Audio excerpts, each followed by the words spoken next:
নমস্কার বন্ধুরা, আজকে আমি আরও একটা নতুন রেসিপি নিয়ে চলে এসেছি। ফুলকপি তো তোমরা সবাই খাও, ফুলকপির ডাঁটগুলো হয়তো ফেলে দাও, আবার অনেকে খাও। যারা খাও তারা জানো যে খেতে কত টেস্ট লাগে। যারা ফেলে দাও তারা এরকমভাবে একবার রান্না করে দেখতে পারো। ফুলকপির ডাঁটগুলো সরু সরু করে কেটে নেবে, আর তার মধ্যে তোমাদের যা সবজি দেওয়ার ইচ্ছে তাই সবজি দিয়ে দেবে। আর ফুলকপির ডাঁটগুলো কেটে একটু ভাপ দিয়ে ফেলে নেবে। এবারে কড়াইতে আমি 5 ফোড়ন আর একটা লঙ্কা ফোড়ন দিলাম, শুকনো লঙ্কা ফোড়ন। তার মধ্যে দুটো পেঁয়াজ কুচি কুচি করে ভেজে নিলাম। এবার এর মধ্যে আমি সবজিগুলো দিয়ে দিলাম। আমি দিয়েছি আলু, বেগুন আর ফুলকপি ছিল একটু ফুলকপি। তোমরা এর মধ্যে আরও সবজি অ্যাড করতে পারো। এবার একটু ভালোভাবে নাড়িয়ে চাড়িয়ে নেব। আর এইদিকে আমি এর মধ্যে বড়ি দেব।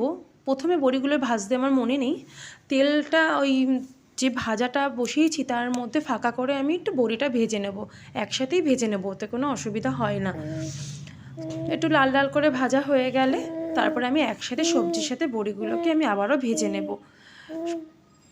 এই তরকারিটায় সবজিটাকে আগে ভালোভাবে ভেজে নিতে হবে, লালচে লালচে করে।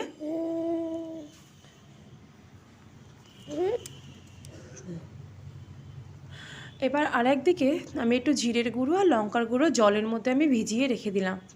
আর ওইদিকে যে ভাজাগুলোর মধ্যে নুন আর হলুদ পরিমাণ মতো দিয়ে দিলাম।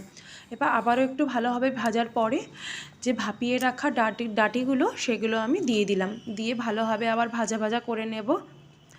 তোমরা একদিন বাড়িতে ট্রাই করো, এটা খেতে সত্যি অসাধারণ লাগে, না ফেলে দিয়ে একটা তরকারি হয়ে যায়। তোমরা রুটি বা ভাত, পরোটা যা খুশি দিয়ে এটা খাওয়া যায়। যেহেতু চচ্চড়ি, এর মধ্যে একটু চিনির পরিমাণটা একটু বেশিই দেবে। চিনিটা দিয়ে ভালোভাবে নাড়িয়ে দিলাম, তাহলে চিনিটা ভালোভাবে গলে যাবে। এরপরে যে মশলাটা আমি গুলিয়ে রেখেছিলাম সেই মশলাটা তার মধ্যে দিয়ে দিলাম।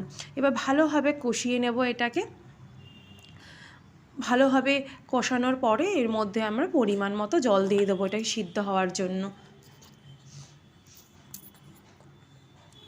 এবারে আমি একটা থালা দিয়ে ঢেকে দিলাম।